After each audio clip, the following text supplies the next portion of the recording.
Là, j'espère que vous voyez mon graphique. Et le TDI, c'est l'indicateur que vous pouvez voir ici. Donc, c'est un indicateur complet et qui est composé de plusieurs indicateurs. C'est un peu comme un tout en un, quoi. Voilà. Donc, il est composé des bandes de Bollinger que vous pouvez voir ici. Bande de Bollinger ici, ça. Et puis en bas,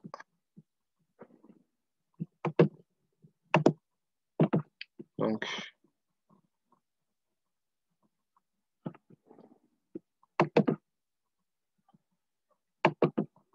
bande de Bollinger ici, bande de Bollinger en bas ici.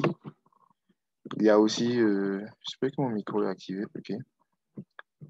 Il y a aussi la market baseline qui est la ligne noire ici, la ligne principale ici, là. Ça, c'est la market baseline. Ici, la ligne verte, là, courbe verte, là, ça, c'est le RSI. Maintenant, la ligne rouge qui suit le RSI, là, il est toujours à côté du RSI. Vous voyez, il est toujours en train de suivre le RSI. Lui, cette ligne, en fait, c'est la ligne de signal. La ligne de signal. Et maintenant, cette ligne-là, la ligne 50. 50. Est-ce que c'est bon? Donc, tu viens de rejoindre. On va voir chacun de ces éléments beaucoup plus en détail.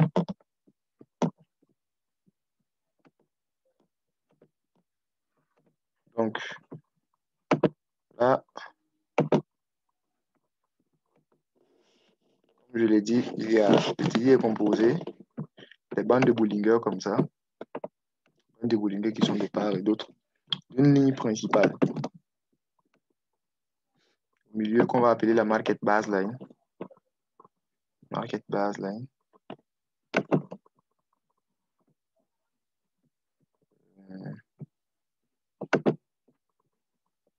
Ensuite, il y a une ligne verte qui est aussi à l'intérieur, qu'on va appeler le RSI. Et il y a une ligne rouge qui accompagne le RSI. Ligne rouge qui accompagne le RSI comme ça. Qu'on va appeler la ligne de signal. C'est bon? Et maintenant, il y a une grande ligne qui traverse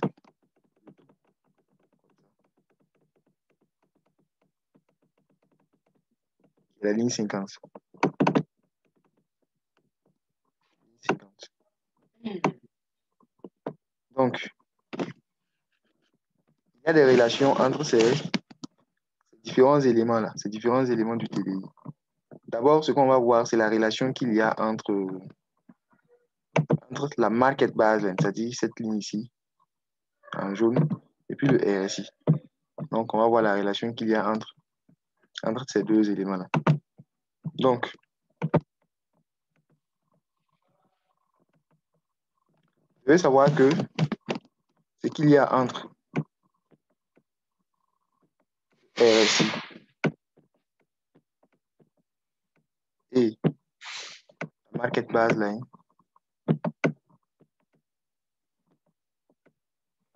la relation qu'il y a en fait entre le RSI et la market baseline, c'est le level.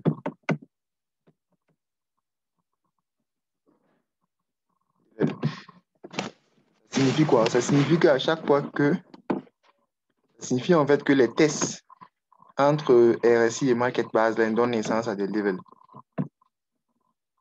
Les tests entre RSI et market baseline donnent naissance à des levels.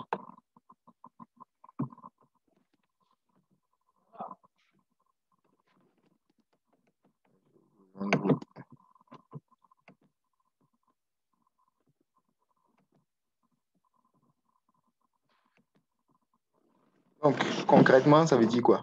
Vous allez avoir la market baseline comme ça.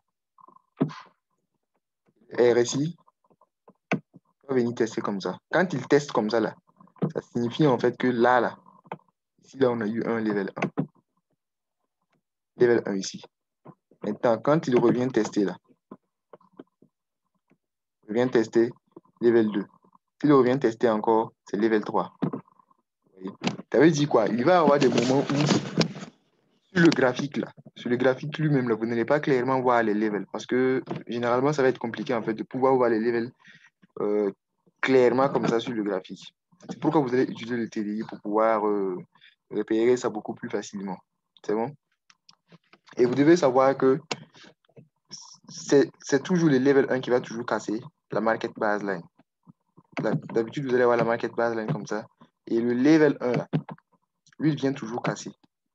Et ensuite, maintenant, pour le reste, là, c'est les tests. Test level 2, test level 3. Vous voyez un peu.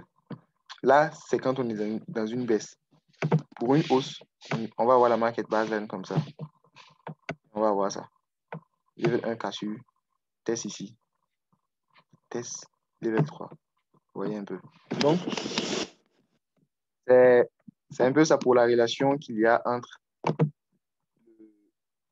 le RSI et la market baseline. C'est bon? Maintenant, ce qu'on va voir, c'est quelle relation il y a entre le RSI et la ligne 50. Entre le RSI et la ligne 50.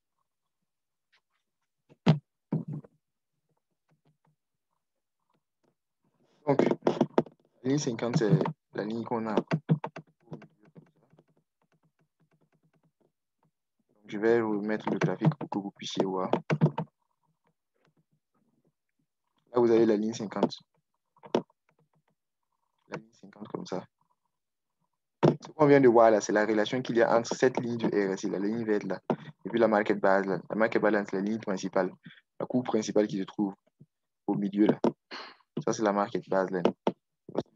Maintenant, on va voir la relation qu'il y a entre le RSI, toujours cette courbe verte là, et puis la ligne 50 là.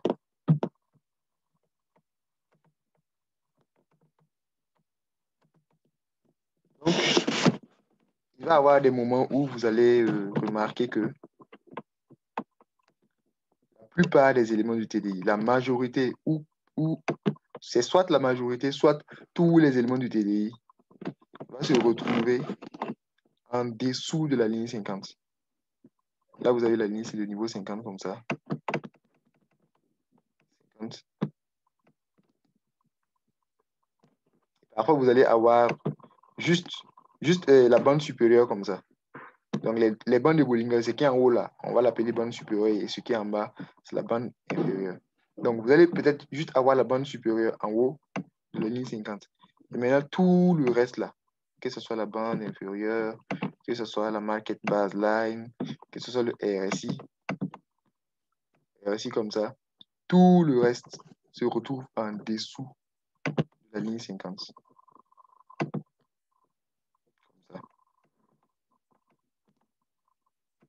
Dessous de la ligne 50. Dans ce cas-là, on va parler de oversell. Oversell. On parle de oversell quand tous les éléments ou bien la majorité des éléments du TDI se retrouvent en dessous de la ligne 50. Tous les éléments ou bien la majorité. Là, dans ce cas, ce que j'ai dessiné, c'est la majorité. Parce qu'il y a la bande supérieure en haut. Mais il va arriver des fois où même la bande supérieure va se retrouver en bas de la ligne 50. C'est bon? Voilà. Donc là, on parle de oversell. Oversell.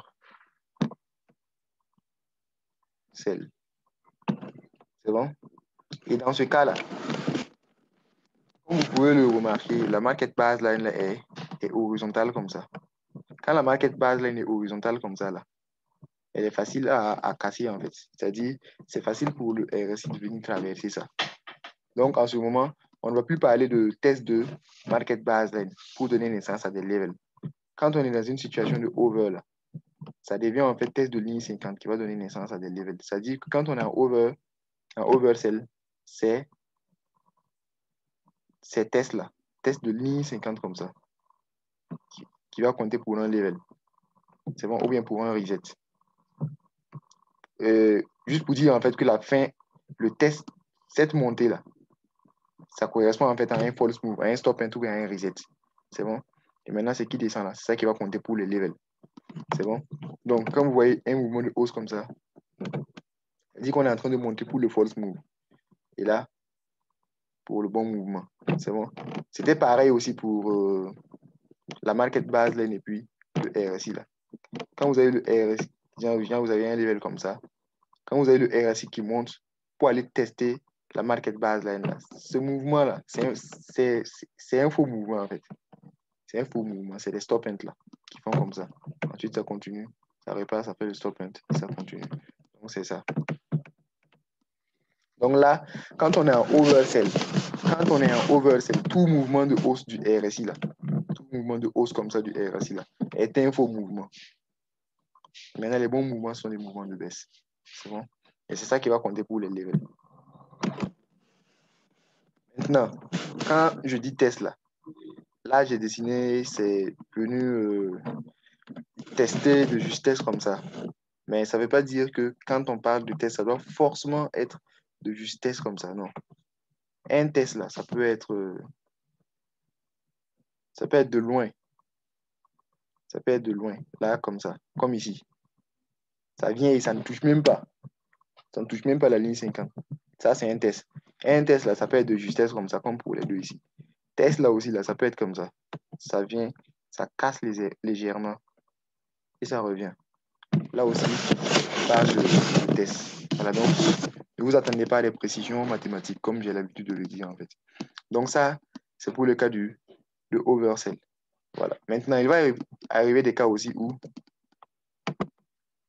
où la majorité des éléments, ou bien tous les éléments vont se retrouver au-dessus de la ligne 50.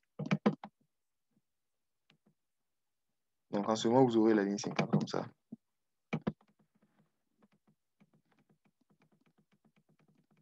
La ligne 50 comme ça. Et donc, juste la bande inférieure en bas comme ça. Et la bande supérieure en haut. Et tout le reste des éléments même en haut. Ça, la market baseline ici. Et puis voilà, le RSI qui est là aussi et puis qui aussi. Donc c'est pareil. Quand on est en overbuy là, les levels là, c'est les tests de ligne 50. Test comme ça. Test aussi peut être comme ça, comme ce que j'avais expliqué.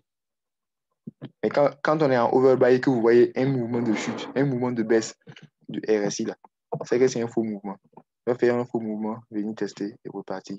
Faux mouvement, venir tester et repartir pour le bon mouvement. C'est bon? Donc, quand vous remarquez qu'on est en oversell ou bien en overbuy, c'est qu'on est vraiment très avancé dans la structure. C'est que peut-être on est au level 3 comme ça. Level 3 comme ça. Et en ce moment, le principe de manque de liquidité s'applique.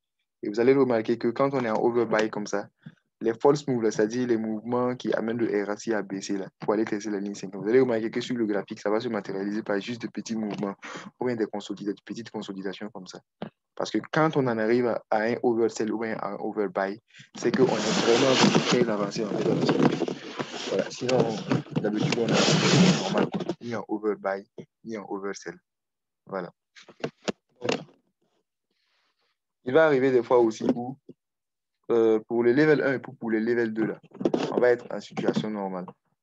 Et maintenant, le temps d'arriver au level 3, on se retrouve en oversell. C'est-à-dire que vous allez avoir la market baseline comme ça. Donc, le level 1 casse toujours la market baseline. Donc, ça vient tester pour faire le level 2. Maintenant, pour faire le level 3, là, la plupart du temps, on va se retrouver en dessous de la ligne 50 comme ça. C'est-à-dire que déjà au level 3, là, pour le level 1, on a eu des tests de market baseline, level 2. Mais pour le level 3, on se retrouve avec la majorité des éléments en dessous de la ligne 50. Donc, c'est un oversell. Une bande comme ça, et puis l'autre bande là comme ça. C'est bon? Donc, déjà, on se retrouve en oversell. Et là, pour le level 3, comme on est en oversell, pour le level 3, ça ne va plus être un test de market baseline. En ce moment, vous allez même remarquer que la market baseline va commencer à devenir horizontale comme ça. Et donc, on aura un test de ligne 50 ici pour le level 3. C'est bon?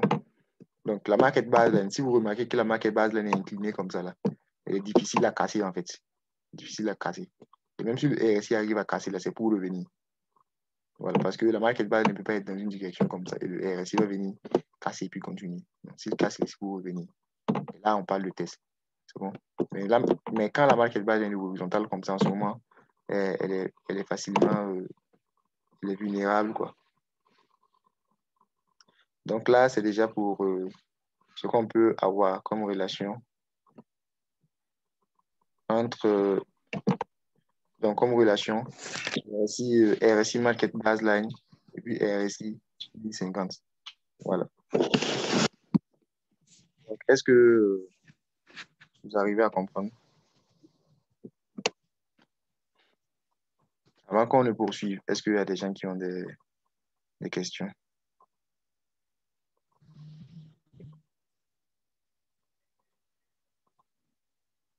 C'est bon?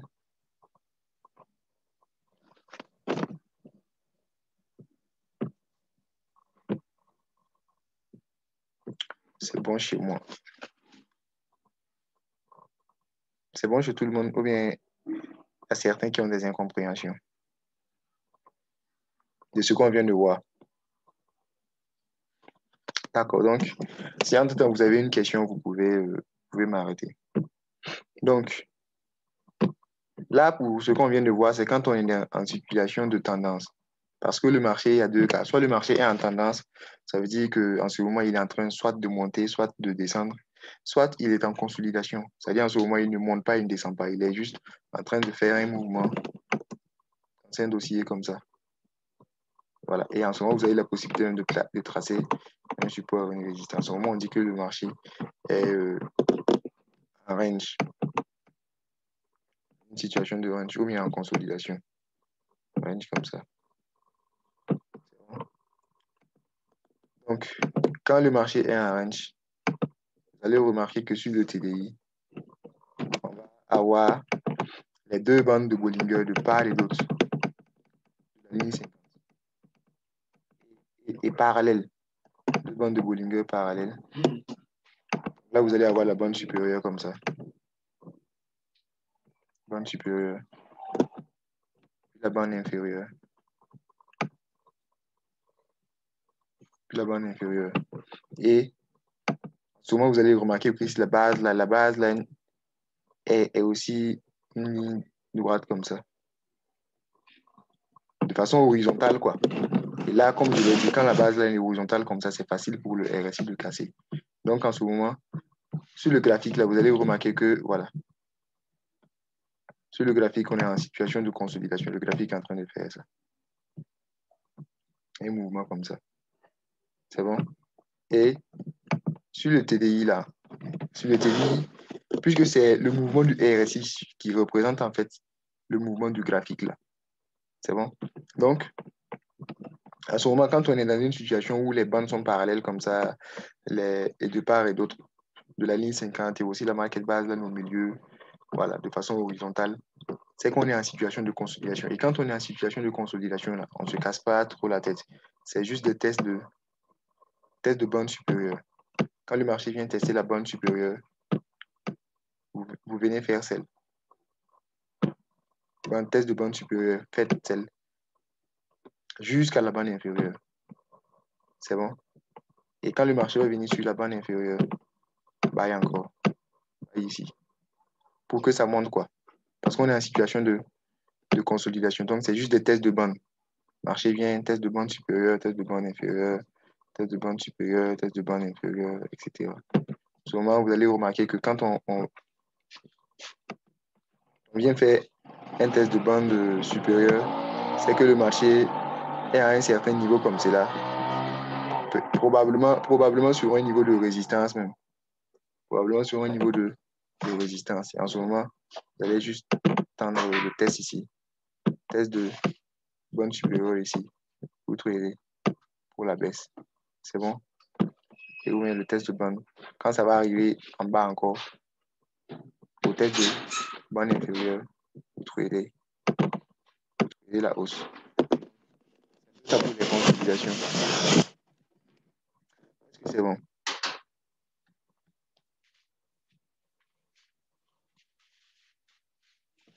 Maintenant, le TDI, là, c'est l'utilisation du TDI pour l'analyse, pour pouvoir détecter les levels, etc. Maintenant, le TDI est aussi utilisé pour faire des bonnes entrées, quoi. Faire de bonnes entrées. Voilà. Mais là, c'est pour l'analyse dans les grands time frames H1, H4, etc. Maintenant, on utilise aussi le TDI pour pouvoir entrer au bon moment. En ce moment, ça sera un M15. C'est bon? Voilà. Vous attendez les bons setups maintenant. C'est-à-dire, vous avez fait l'analyse dans les grands time frames. Maintenant, M15, vous attendez le bon moment pour pouvoir prendre votre position. Je rappelle que ici, on ne va pas faire d'analyse en M15. Quand on vient à M15, c'est pour attendre le bon moment et pour prendre. Voilà. L'analyse se passe dans les grands time frames. L'analyse se passe dans les grands time frames. C'est bon? Maintenant, on va voir l'utilisation du TDI M15. Donc, à M15, alors on va s'attendre à un certain nombre de confirmations, à certaines confirmations du TDI pour pouvoir prendre position. Déjà, il va arriver des fois où, avec la pression du false move, il va arriver des fois où le RSI sort carrément de la bande de Bollinger, sort comme ça, et réintègre juste après, à cause de la pression du false move. Cette sortie-là, le fait que ça soit sorti, que ça rentre à nouveau comme ça, là, s'appelle aile de requin. Aile de requin.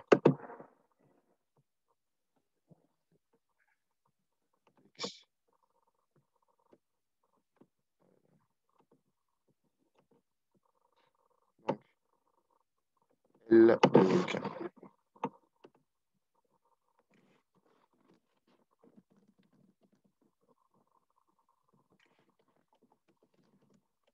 Chaque film.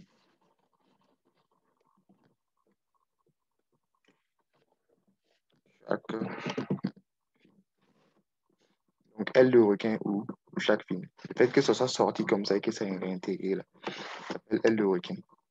C'est valable pour la bande supérieure et aussi pour la bande inférieure. Donc, pour la bande inférieure, on aura un truc de comme ça, c'est-à-dire on a la bande inférieure comme ça et le RSI qui vient sortir et qui réintègre la bande. Là encore, c'est un chaque film. Chaque film ou aile de requin. C'est bon? Donc, M15, on va s'attendre la plupart du temps à trois types de configuration du TDI. Trois types de configuration du TDI avant de prendre une position. Donc,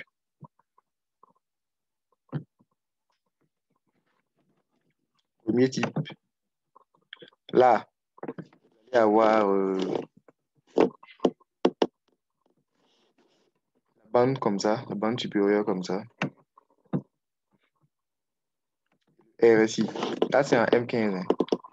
On va prendre une position. Le RSI va sortir de la bande, c'est-à-dire qu'on aura chacune. Réintégrer la bande et faire un deuxième pied du M. Là, vous avez un M. M comme ça. Et c'est juste ici que vous allez venir entrer. Je rappelle qu'en ce moment, vous avez fait votre analyse. Vous savez, vous connaissez là où vous connaissez déjà le sens que le marché va prendre. Et vous attendez une confirmation. Un bon moment que le marché confirme votre analyse et vous donne le bon moment en fait, pour prendre la position. C'est bon pour que vous puissiez profiter pleinement du mouvement. Ça, c'est par exemple une première confirmation comme ça, un exemple de confirmation. Là, on a eu chaque film. Le RSI est revenu faire un deuxième pied du M. Et là, vous rentrez. C'est bon? Donc, deuxième type, là, vous allez avoir comme ça la bande. Mais pour ce cas-là, on ne va pas forcément sortir de la bande. On va juste rester à l'intérieur, puis faire le M. M comme ça. Puis vous prenez votre position. C'est bon? Maintenant, il y a un dernier cas où vous allez avoir la market baseline comme ça. Market baseline comme ça. En ce moment, ici, là, vous pouvez avoir soit un chaque fin ou pas forcément un chaque fin. Là, je vais prendre le cas pour un chaque fin. Donc, un shark fin, sortie de bande et l'intégration de bande cassure de la market baseline. Et la retest. Ici, si vous remarquez, on a toujours le M. Voici le M ici. Sauf qu'il a fallu casser et puis revenir tester. Et c'est ici que vous allez prendre position. Donc, si vous avez des cas comme ça, il faut surtout s'attendre. D'habitude, il faut s'attendre. Quand ça casse comme ça, sans faire le deuxième pied, là, il faut s'attendre à ce que ça revienne retester. Pas du temps. Avant de venir ici pour prendre votre position. Donc là, c'est les cas pour les sels. Mais c'est aussi la même chose pour les buys. Pour les buys, vous aurez en fait des W à la place des M. Donc pour les buys, vous aurez des W à la place des M. Vous aurez des cas comme ça. Pour celui-là, on va avoir bande inférieure comme ça, sortie de bande comme ça, réintégration, W, et puis là ici. C'est bon? Pour celui-là, on va avoir bande inférieure comme ça, bande inférieure, on reste à l'intérieur de la bande, on fait le W et puis on part. Et pour le dernier cas, là on aura comme ça, market baseline comme ça. Donc, on sort de la bande comme ça, on casse, on revient retester, puis on part. C'est bon? Donc là, c'est déjà ce qu'on peut voir pour le TDI. Est-ce qu'il y a des questions?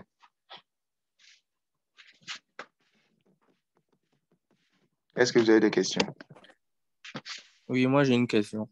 Oui, j'écoute. Vous avez dit qu'au niveau, pour le troisième cas là, Oui. avec la ligne jaune là, quand ça vient retester, après vous faites un M.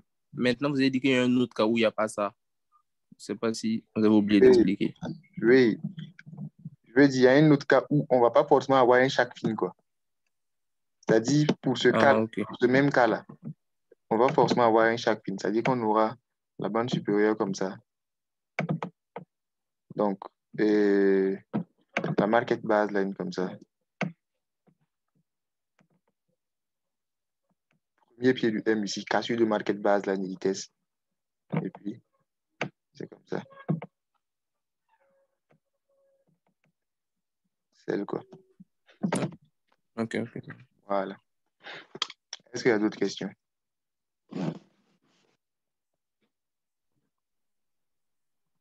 Bonsoir.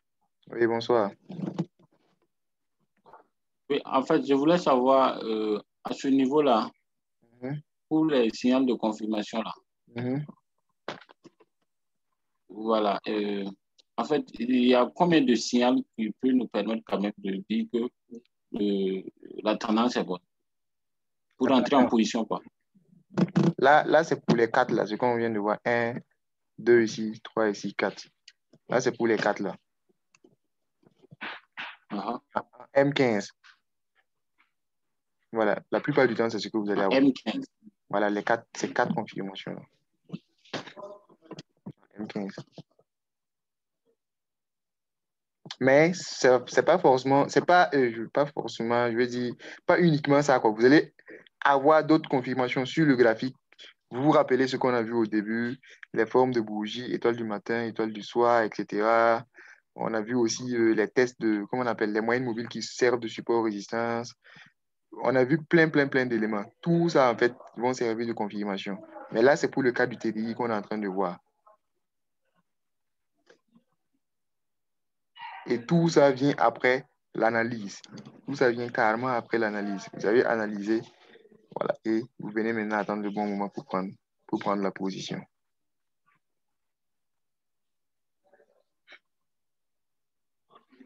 C'est bon? Donc, c'est tout ce qu'on a vu depuis le début là. Vous devez être capable de mettre tout ça ensemble pour pouvoir prendre position. On ne se base pas sur un seul élément pour entrer. Tout ce qu'on a vu depuis le début. Mais est-ce qu'il peut y avoir... Allô? Oui. Oui, est-ce qu'il peut y avoir un signal où toutes ces confirmations-là se réalisent en même temps? Ou bien il peut y avoir des confirmations d'un certain nombre de signaux. Tout ce que vous voyez sur l'écran actuellement là, non? Tout ça en même Oui. temps. Tout ce que vous voyez sur l'écran en même temps, comme ça. Non, c'est dit, par exemple, ici, Uh-huh. on peut avoir un cas. Voilà, un seul cas. Et les bougies, voilà, un seul cas. Oui. Et les bougies, Effectivement, c'est justement ce qu'il faut attendre, en fait. Attendons que tout ce qu'on a vu là, d'accord. que tout se confirme, quoi, D'accord. avant de prendre un trade. Ok, merci. Voilà. Est-ce qu'il y a d'autres questions? Donc là, on vient de finir avec le TDI. J'espère que tout le monde... Bon, on a fini en même temps avec la partie théorique. Les zones de liquidité, là, c'est pendant le coaching qu'on va voir ça. Ça aussi, c'est un élément important dans la stratégie, mais c'est pendant le coaching qu'on va voir ça. Est-ce que tout le monde a pris le soin d'installer la plateforme? Si ce n'est pas encore fait, veuillez installer parce que je vais vous envoyer des exercices et vous allez déjà commencer à essayer. Maintenant, lundi, je vais vous donner le temps. Aujourd'hui, c'est mercredi, non? Donc, vous allez avoir tout ce temps jusqu'à lundi pour essayer les exercices, installer vos plateformes, etc. Et lundi, on va commencer le coaching. Et le coaching sera fait sous réserve de vos essais. Des essais que donc, puisque vous allez faire en fait les exercices et puis envoyer les captures d'écran dans le groupe. Vous essayez les exercices et vous envoyez les captures. Et maintenant, la correction sera faite, le coaching sera fait sous réserve de vos captures d'écran et autres. Donc, si vous n'avez rien fait, c'est vous qui perdez. Hein. C'est bon, on se comprend?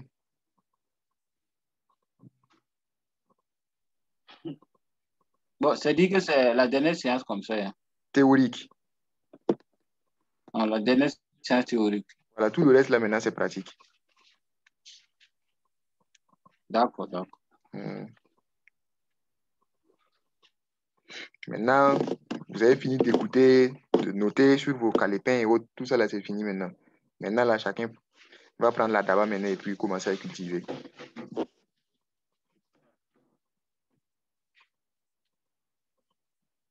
C'est bon? Donc, voilà, peut-être vendredi soir, comme ça, toutes les vidéos qu'on a eu à faire, je crois que vendredi soir, je vais tout envoyer. Profiter du week-end et puis tout envoyer. Envoyer toutes les vidéos qu'on a eu à faire ensemble. Et puis voilà. Chacun n'a qu'à grouiller et installer aussi la plateforme. MetaTrader. Parce que sans cette plateforme, vous ne pouvez pas travailler. Je vais aussi vous envoyer les indicateurs. Les indicateurs à installer et tout. C'est bon? Donc, la partie théorique est finie. Tout ce qu'on va voir maintenant par la suite, là, c'est pratique. Pratique, pratique. C'est ça le plus important. Donc, s'il n'y a plus de questions, je pense qu'on va se laisser là. Et se donner rendez-vous lundi avec les exercices. Parce que je vais vous envoyer les exercices et vous allez m'envoyer les captures. Lundi, maintenant, on commence. C'est bon?